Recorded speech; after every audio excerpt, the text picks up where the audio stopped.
Welcome to Graphic Policy GPTV. I'm Brett. We've got a new unboxing. This one is for the month 3 OP prize for Wizkids Dungeons Dragons Attack Wing, the Drider. For those who don't know, Dungeons Dragons Attack Wing is a popular miniature game based off of Wizards of the Coast, extremely popular role-playing game with Dungeons & Dragons. You basically take pre-painted miniatures, build an army, and battle it out. Wizkids has this OP event where you go to your local store, you compete against other people, and you can possibly win prizes. Currently, there is an event called Rage of the Demons, based off of a storyline from Wizards of the Coast Dungeons & Dragons. The month 3 figures should be hitting shelves right about now for people to win in these monthly prizes. Usually there's one for the main winner, a second prize, and then a third prize for like the best sport. Month 3 OP is this figure right here.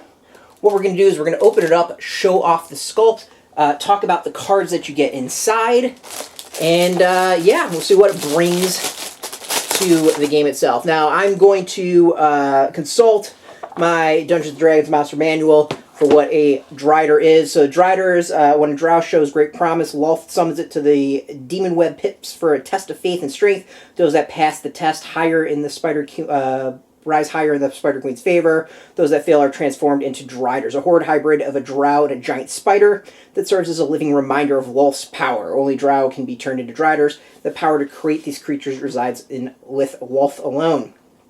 Let's see here. There's spellcasters. Let's see what else here. They got multi-attacks, bite. They do use a sword, longbow. So we should be expecting basically a cross between an elf and a spider. So someone really good with swords, someone good with arrows that's actually got some movement on top of that. And apparently a bite. So let's crack this open. You usually get the normal base. It's a large figure. So you get a large base with it. I know, it's so exciting watching me unravel the figures. First up, sculpting's pretty nice. There's a lot of detail on it. It's a cool combination of spider and drow, and I do have to say the thing that really stands out at me is the flow from the spider to the drow is pretty seamless. You know, I don't see like an easy break where the figure kind of like pops off and was put on. The coloring for the drow is kind of eh. And the spider itself is pretty just brown and blah. But the sculpt is really impressive, especially with the sword up. The figure does look a lot like what is in the Monster Manual. Let's see if we can get a focus in on this. There we go. So as you can see, the connection point, I don't know how easy it is coming off on that. Connection point is actually really, really solid. I mean, it's the thing that's very surprising on this. A lot of the figures I find pieces pop off, maybe a leg pops off. It's very apparent where it was put together. This one, not so much. I do like the pose. The sculpt itself, awesome. The painting kind of like leaves a little bit, you know, to be desired. The face is pretty blah, and there's like roughly like no shading or nothing on the actual figure itself. Let's go and throw this on its base. You know what? I'm going to skip that. We're just going to try to prop it up here with a box to keep it somewhat. Nope, that's not going to work. Skip that. We're just going to skip all that, and we're going to go straight to the cards and read off what you get in there. Just like any other figure for Dungeons & Dragons Attack Wing, there are cards that you get with the character and the usual tokens and base. So all that's pretty basic. You don't get a lot. You know, we have something for Venomous Bite, something for Web, Exploit Weakness, and the base. All, you know, pretty standard stuff. Some tokens, all that. Let's see here. What else we have? So we've got a whole bunch of cards. Let's quickly sort so that we can discuss them in an intelligent way. Alright, so the figure itself. So we have two different versions. The Drider is a ground creature, no flight here, not much of a surprise. Pretty maneuverable, exactly what you expect. 3 forward is the fastest it can do. It's got some banking, some hard banking at 2. It can reverse at 2, do reverse Not a lot of red, whole lot of white, some green. Hopefully you can see that a little bit. All right. And then, of course, we have two versions. I always like the creatures to get two versions. One isn't generic, unlike kind of one of the other OP, some of the OP kits that only had one, or some of the bigger creatures that only had one. We've got his Monstrous Hunter as Drider. Cost of 29. Has a bow range 4 and a sword melee of 2, so it's got some decent distance and some decent up-close attack with a level 7, 3, 3, 5, 2, so 3 attack, 3 defense, 5 life, and 2 shield. It's pretty impressive. And then we've got a level 14 is Stultax, who is a Drider. It's 4, 3, 5, 2, so you gain 1 attack for a cost of 42, and then after performing a pivot maneuver, Stultax may perform an action. If he does so, he immediately receives an exhaustion token. So, that's pretty cool. So you can pivot, perform an action, and then get an exhaustion token because of that. So we have a creature here that can move around really quickly and get into fighting form. So you're looking at basically a drow who's just maneuverable and can kick a little bit of ass, so that's kind of cool.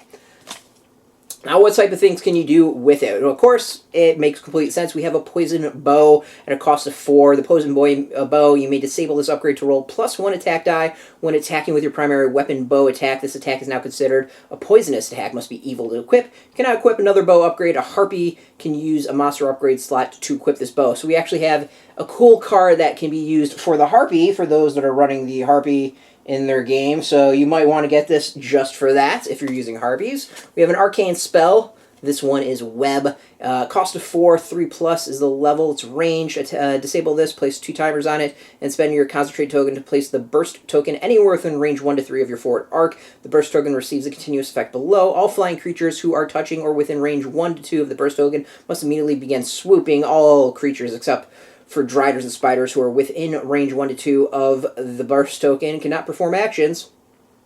Change altitude, or choose a maneuver with a green with a number greater than 1.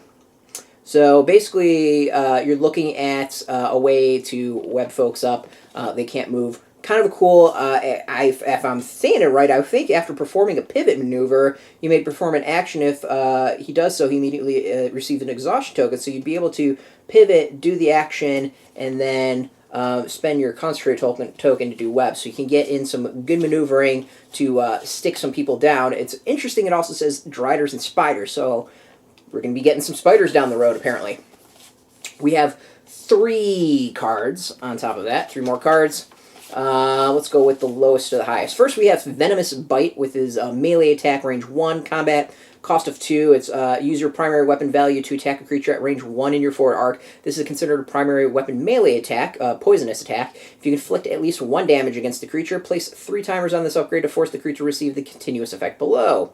And in addition to the damage. If the affected creature's primary weapon value is greater than 3, the creature is considered to have a primary weapon value of 3. Must be a Drider or Spider to equip. So again, a reference to spiders. I'm guessing we're going to be seeing spiders, more spiders in a future set, which is kind of cool. Next, we've got Skulk. Skulk is after performing certain maneuvers. Let's see here. Yes, that would be the maneuvers that are on the Drider's actual card. You may disable this upgrade to perform one of the actions as a free action. The movement the pivot action? Pivot action, I think.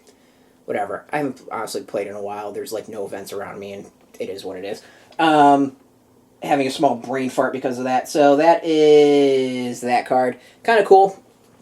3 cost. I mean, it's well worth it to be able to perform extra actions as free actions. And then Exploit Weakness, which is another one, is after performing that same action, you may disable this upgrade and place 1 timer on it during a primary weapon attack. If any of your damage is about to be deflected by your your target's armor during the deflect hits step of combat, you may choose to penetrate this opponent's armor. If you do so, remove your Exploit Weakness effect token from play.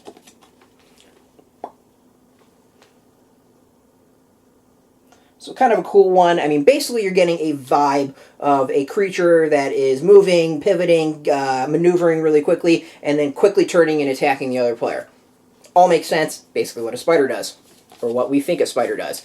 For those who are participating, you also might get an ancient lore thing. So if you're first, second, or the honorable mention, best player, or, you know, best sport, you will get this. For those who are participating, you'll get one of these, Ancient Lore. So Ancient Lore is a special card. You add one additional upgrade to your creature's upgrade banner. If you have certain action listed on your creature card, you may perform that action against an Ancient Dragon, even if it was not within range 4. Ancient Dragons are within range 1 to 4 of your forward arc, cannot perform other actions of themselves. You must be level 9 plus to equip for 2 points. So this is basically some anti-dragon shit we got going here. Dragons right now are pretty huge in the game. People use them tons and tons and tons. You don't necessarily need them to win, but you know, a lot of people use it. Instead, we have a card here for 2 points to kind of take actions on, or dragons on, which is pretty cool for the cost and all that. So overall, we've got basically a maneuverable figure that can get around, move its way, and hopefully attack your opponents and get in better position, exploiting some weaknesses. The bonus card that you get just for participating is awesome because it's got some anti-dragon action, which is very needed in the game. So this is the Drider, the month 3 prize for the Rage of Demons storyline for Dungeons & Dragons Attack Wing. Thanks for watching. This is Graphic Policy Television, GPTV. I'm Brett. You can catch us every single day at graphicpolicy.com. We're on Twitter, Facebook, YouTube, all at Graphic Policy. We keep it nice and consistent. So until next time, keep rolling those die and keep it geeky.